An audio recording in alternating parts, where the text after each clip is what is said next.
All right, greetings. This is Adrienne back again with some more helpful hints for the Horton technique. Today I'm going to introduce a flat back T, or a T done in a flat back position. With this particular movement, we're going to actually combine some of the other movements that I've introduced in previous videos. So things will look familiar. You will see a flat back or a flat back. You will see a lateral, well, a T. That was our lateral T, right? Lateral T, okay? But you will see the extension of the leg going to the side while I'm in a flat back, right? So going over, I'm going to maintain my flat back, and I'm going to extend my leg out into a T position. Now I'm going to face the side and do this so you can see that I really am maintaining my flat back. So going through the stag, out to the side, flat back. Yeah, I'm gonna face this way. Excuse me. Over and over. Okay, so the thing that you want to go for is to not allow that extended leg to go higher than 90 degrees or the flat back, which is difficult because if you have that range of motion, you're going to want to, but remember the goal is to maintain the shape. Lester Horton created these movements because, again, they were highly influenced by Native American dance.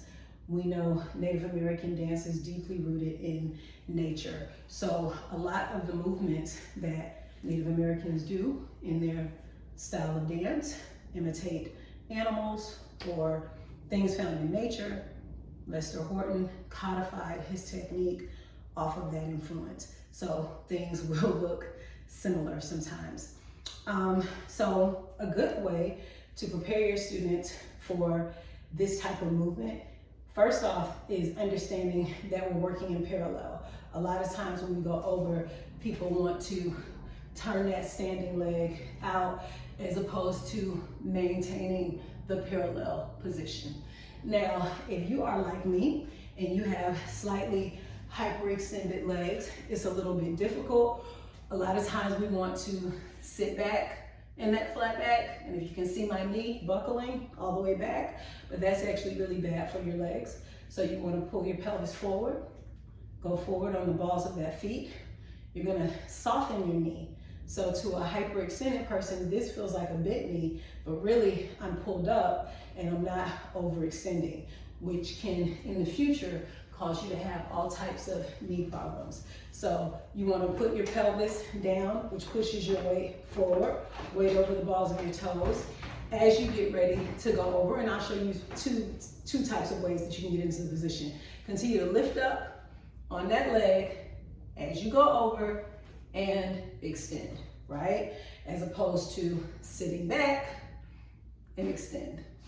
Even though the latter one feels more comfortable for me, it is technically incorrect, and we know improper technique can cause injury. So, combination. You can go in parallel passe 2, flat back T, and back to passe, and down, and passe, flat back T, and back to passe, and down. You can go passe, flat back T, over with the arms, bring it all up, parallel, plie, down, and passe, flat back T, with the arms, and passe, and down. This time extension, passe, flat back T, extend, and bring it in, and down.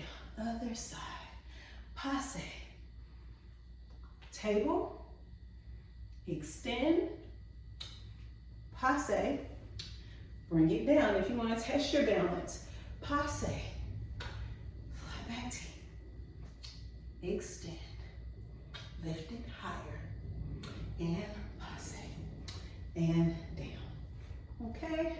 So that is just a way that we use that movement. It's hard because you are maintaining your flat back and my arms are to the side, and you're getting that table, because remember we talked about the knee facing forward, toes facing back, and then you're extending it, and you are off center. So because all of the weight is on this standing leg and you're leaned over, you're heavily on this right leg, and then you're getting this oppositional force, and then you have to be right on top of it and come down.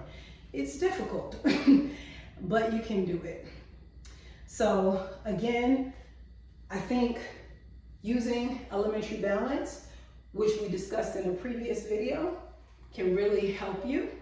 So going from parallel to the side, lifting up, table, going back, closing, and down is really good, because again, it just helps you understand what's happening with your hips on every movement. With the arms, centering it with your chest, allowing the flat back to go over. We put our arms to the side because it allows room for the legs to extend, bringing everything in and up and down. This movement also lends itself to another T position. When you do it all together, you can do passe, flat back over to table, extend to a T, extend to a table extension, and lift up. Okay, so it will be 1, 2, table 3, 4, extend flat back 5, 6, take it to the flat back 7, 8, extend back 9, 10, passe up 11, 12, and come back down. Yeah? So again, we do it again. It is passe up. 1, 2, and 3, 4, and 5, 6, travel, 7, 8, side, 1, 2, passe up, 3, 4, and 5. And it's difficult because you want to lift your leg, but you have to maintain down. I also want you guys to really pay attention to where the knee is facing. Where the knee is facing. Every time, okay? And when we take it around to the T, we're up through your stag, extend, goes, that back leg is then in turnout. That's what I was trying to get you to see. So let me face the side so you can see. Up, table, extend, carry it. See, turned out, okay? So making sure that you maintain a parallel standing leg while your working leg is in turnout. And it's not the easiest to do, but that's the whole part of the exercise, to be able to go from that turned out working leg back to the parallel working leg, back to parallel, and here. Being able to start in parallel, right?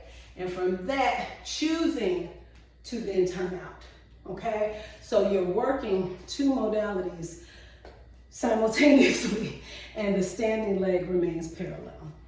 All right, I hope this was helpful. Again, table, extend, up and down. Enjoy.